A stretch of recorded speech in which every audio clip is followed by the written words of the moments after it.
thumbnail is correct, the title accurate, we are today going to be talking about somebody who's flown their consumer drone, probably something like a Mini 3 or perhaps a little bit bigger with a bit of weight on it, at a police drone. So today's story is certainly going to be a little bit different. For a start, we do not have a mystery pilot this time. They've caught him, allegedly. Also, we have very clear information released directly from the police department involved. However, this is probably one of the first times outside of a combat zone I have heard of a police drone or any other government type drone being attacked by a member of the public with what appears to be a consumer grade drone. Drone on drone attacks are, let's face it, pretty rare for so many reasons. There's a lot to unpack here, including getting your views on why someone would do this. And I also want to start to think of a name for this kind of pilot. I'll explain what I mean in a little bit, but essentially what I'm saying here is we need to start separating these idiots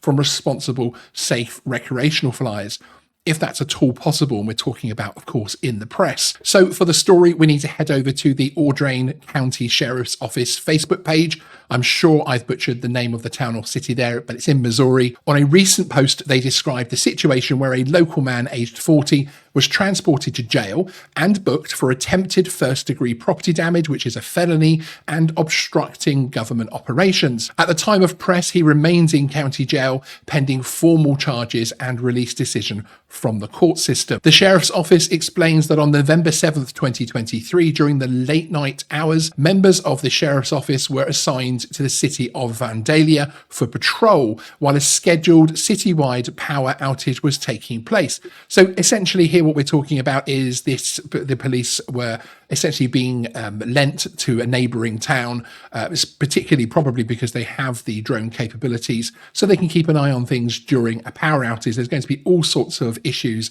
around criminality and public safety, I'm sure, that would happen. And if they know a power outage is happening, then of course drafting in extra tech, extra police, of course, makes some kind of sense. During that time, the Sheriff's Office drone pilot was observing the area with our drone that is equipped with forward-looking infrared cameras, so FLIR cameras. This is directly from their post. During one of their observation flights, the drone was attacked by another drone in what the post describes as an intentional attempt to cause a crash. The Sheriff's Office UAV pilot was able to evade the drone and locate the other operator with the infrared camera. So it seems like the attacking drone pilot was very unlucky to happen across a pilot who actually knows his stuff. The pilot was able to guide the deputies to his location and he was arrested. His drone equipment and related equipment, I presume phones, etc., were also seized. They also explain in the post the fact that the suspect is, of course, presumed innocent until proven guilty in a court of law. So this really is a fresh case, which the police are now moving onto the court system to see if any charges will stick. In terms of providing a full story, there's also an entry on the Facebook post which says the man who was identified as aged 40 from Vandalia was a subject who had been contacted by deputies out walking the streets at 1 a.m. the night before the scheduled power outage. This seems to be included in the police post to provide some sort of context. I feel like they're trying to tell us something there, to provide some kind of background. So it might well be that the police are saying they had a previous confrontation and that was part of the motivation. Not sure. In terms of why this guy was doing what he was doing, who knows? And I want your thoughts on that in a minute, so stay tuned. In terms of some of the other details, we don't have the type of drone that was being used to attack the police drone, but the fact that the police drone survived the attack and the other drone also then flew off, although they say it evaded it as such, I'm not sure if there was actual any contact, and flew back to the pilot, tends to make me feel like it was probably a smaller mini drone or something, maybe even something as large as something like the Air 3, who knows. Of course, the law of averages also probably supports that as well in terms of which drones are the big sellers, but we don't have any information. I would expect if this was an FPV drone, then either the contact with the police or evading that contact might have actually been a lot more difficult and the drone could have even been taken down, or certainly it would have made it more difficult to track the pilot back to his location. Obviously, one of the biggest questions here which comes to our minds is why he did this.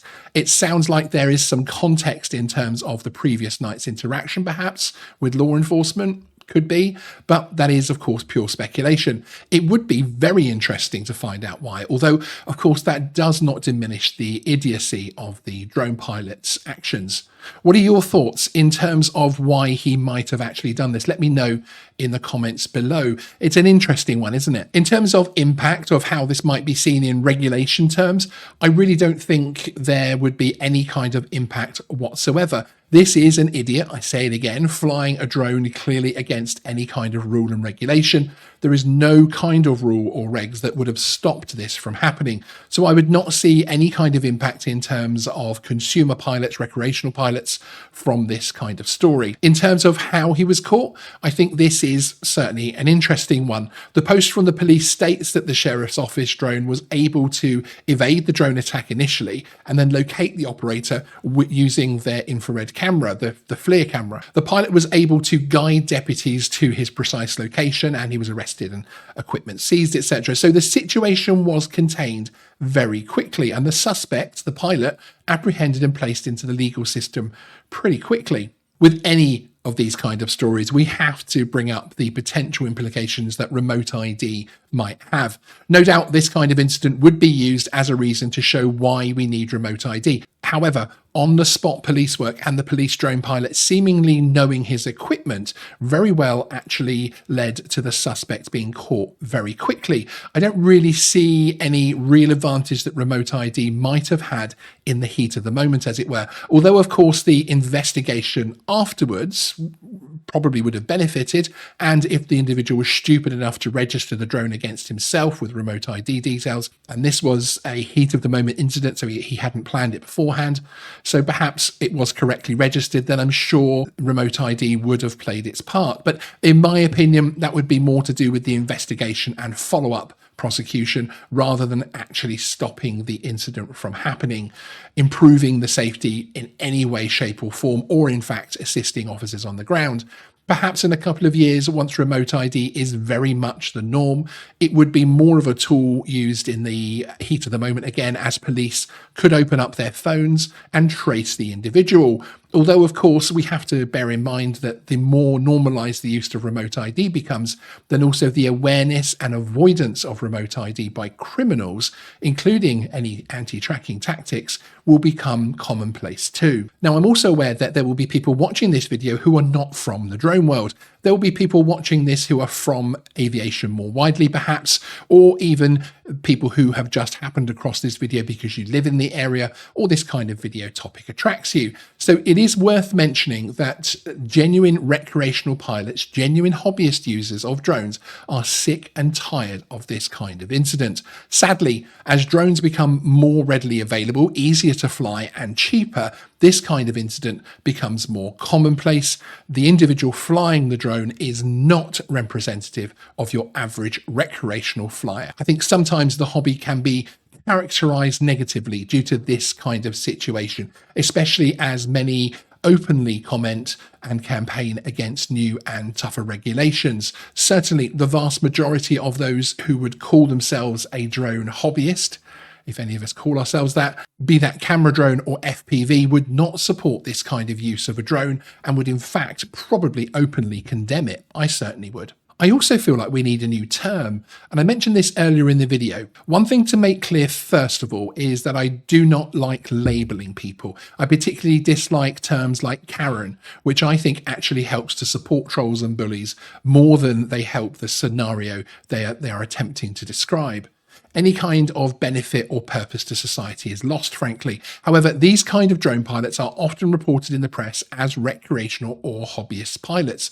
I feel like we need the press to start using a term which separates them from the rest of us. Oh wait, we do actually have one. It's called criminal. But seriously, let me know in the comments below, what do you think we should use in the future? Is there a new term we can use when we describe this kind of drone pilot? Keep it applicable in terms of being able to actually be used on YouTube, and something which won't get me or you banned, or all of us banned for using. But let us know in the comments what you think. My thoughts on this is really that the police department involved seem to have a decent control on the situation. The existing holding potential charges are focused around property damage and obstructing operations, etc. So the police have not actually even initially focused on the drone side of things. They have noted that the incident will be forwarded to the FAA for proceedings for violations of federal law, which overall, to me, shows this sheriff's office have actually got a decent understanding of the separation between the issue caused by the drone and the person flying it. If we could see more enforcement of this type, which focuses on stopping the criminality, which focuses on the damage the pilot themselves was actually doing, rather than the fact that it was a drone, then we would probably have a much more neutral or even positive press out there towards drones. We will, of course, keep you fully informed of what happens in this case, so keep an eye out on the channel. We are going to be trying shorts as a way of providing some updates as well to these kind of videos, and also getting some of the more breaking news items to you without needing to create a long form video or live stream for that. If you're new here and want more drone related content of this type and things like leaks and live shows, etc., all types of content focused towards drones really, then hit the subscribe button. Sean out.